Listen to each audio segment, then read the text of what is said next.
सदाकत आश्रम में पहुंचते ही पप्पू यादव ने जैसे ही अपना विरोध देखा, वही सदाकत आश्रम के फर्श पे लेट गए। लेकिन वहां पे जो कांग्रेस के कार्यकर्ता थे, वो लगातार ये बात का नारा लगा रहे थे कि देखो देखो कौन आया, चोर आया, चोर आया। दरअसल पप्पू यादव थे, उनके साथ राजेश राम थे और कार्यकर्ताओं की भारी भीड़ जो है वो एकदम से इन्हीं के खिलाफ नारा लगा रही थी, नारेबाजी कर रही थी। और ये सब कुछ देख के लगने लगा है कि कांग्रेस जो है वो सिर्फ हारी नहीं है, बल्कि बुरी तरह टूट भी चुकी है। जिस तरीके से पप्पू यादव का विरोध हो रहा है, उसकी भी चर्चा हो रही है। जिस तरीके से राजेश राम की बात नहीं सुनी जा रही, जो बिहार के प्रदेश अध्यक्ष हैं, उसकी भी चर्चा हो रही है। और बात हो रहा है कि भाई साहब पहले तो सीट कम आया और अब ये पार्टी में टूट कहीं कांग्रेस को बिहार में बिल्कुल समाप्त ना कर दे। अब पूरी कहानी क्या है, सब कुछ आपको विस्तार पूर्वक बताएंगे, समझाएंगे।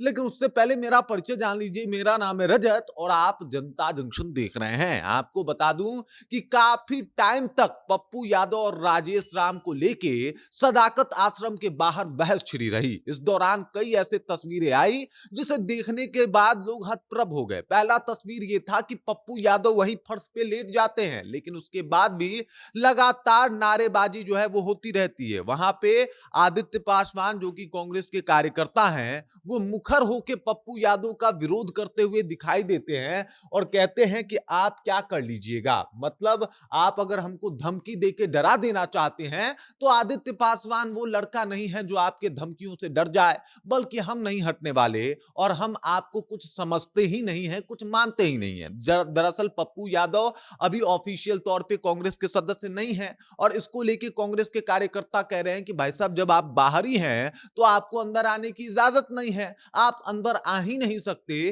क्योंकि आप कांग्रेस वाले हैं ही नहीं। लेकिन वहीं पे राजेश राम का कहना था कि भाई साहब ये कांग्रेसवादी हैं तो भाई इसमें क्या ही दिक्कत है। लेकिन उन्होंने भी खुल के ये नहीं कहा कि ये कांग्रेस के ही कार्यकर्ता हैं और इसको लेके ये सारी बातें, विवाद जो है वो बहुत बढ़ता गया। दरअसल करारी हार के बाद लगातार कन्हैया कुमार, पप्पू यादव, कृष्णा अल्लावरू, राजेश राम का विरोध हो रहा है कि बिहार में आप लोग बड़ा सनहा का टोपी पहन के आए थे और आप बिहार फतेह करने की बात कर रहे थे।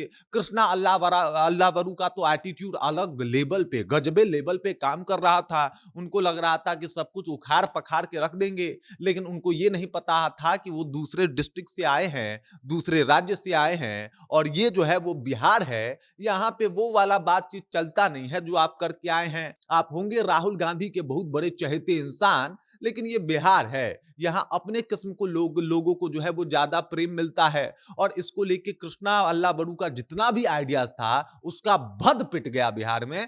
तभी तो कांग्रेस जो है वो मात्र 6 सीटों पे सिमट गई और इसी वजह से कांग्रेस की चर्चा जो है वो बहुत ज्यादा हो रही है कि भाई साहब क्या हाल हो गया है कांग्रेस का। कांग्रेस के कार्यकर्ता ही अपने जो सुपीरियर नेता बनते हैं कांग्रेस के, उनके खिलाफ भटके पड़े हैं, एकदम पूरा माहौल बनाए, कह रहे कि भाई साहब आप लोग की तो हालत पस्त हो गई है, आप लोग का हालत खराब हो गया है। इस तरीके के नारे लगे, चोर आया, मतलब अपने ही बड़े नेताओं के खिलाफ कार्यकर्ता जो है वो नारा लगाते हुए दिखाई दिए।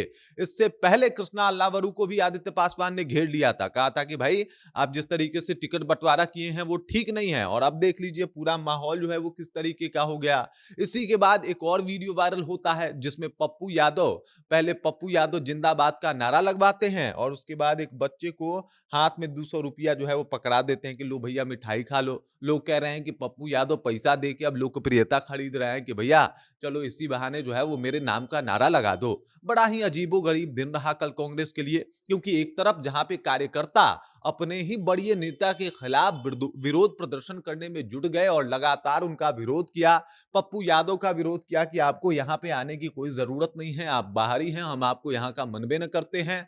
उसके बाद जिस तरीके से राजेश राम को जो है वो लेके बातें कही गई कि भाई साहब आपने तो भद पिटवा दिया। अब दरअसल राजेश राम भी चुनाव लड़ रहे थे कुटुंबा सीट से, लेकिन वो वहां से चुनाव हार जाते हैं और चुनाव हार जाने के बाद आप क्या किस तरीके का प्लानिंग किए कि भाई प्रदेश अध्यक्ष ही चुनाव हार गया, तो आपका प्लानिंग कहीं ना कहीं तो फेल रहा है।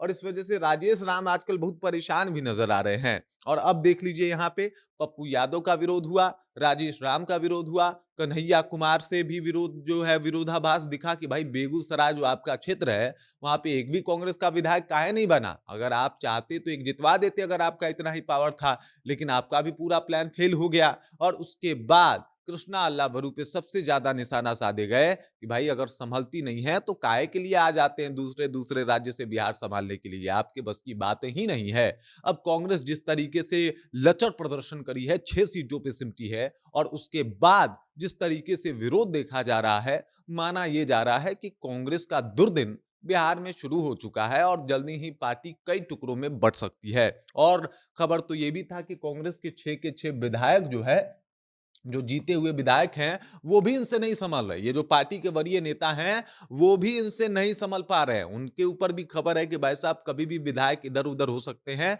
जेडीयू में जा सकते हैं, जेडीयू का दामन थाम सकते हैं, नीतीश कुमार के साथी हो सकते हैं। ये सब कुछ कहा जा रहा है कि वो जेडीयू में चले जाएंगे भाई साहब। भाजपा वाले कह रहे हैं कि हमारे पास नहीं आ रहे, लेकिन हाँ, हमारे साथी के पास जा सकते हैं। कुछ जेडीयू में जा सकते हैं और कुछ लोग जनशक्ति पार्टी रामविलास में जा सकते हैं, ऐसी चर्चाएं हैं। तो भाई साहब आपसे पार्टी नहीं संभली, आपसे टिकट बंटवारा नहीं संभला, आपसे अब जो जीते हुए 6 मात्र विधायक हैं वो नहीं संभला, और उसके बाद जिस तरीके से विरोध हो रहा है, आपको फर्श पर तक लेटना पड़ रहा है सदाकत आश्रम में घुसने के लिए, तो ये बातें बता रही है कि कांग्रेस बिहार में शायद अब अपनी अंतिम घड़ी का इंतजार कर रही है, जिस बुरी स्थिति बुरे दौर से गुजर रही है। बाकी इस खबर, इस जानकारी को लेकर आप क्या सोचते हैं, आपके जहन में क्या कुछ चल रहा है, कृपया कमेंट कीजिए और अपना विचार हम तक पहुंचा दीजिए। बाकी आप देख रहे हैं जनता जंक्शन और मेरा नाम रजत है।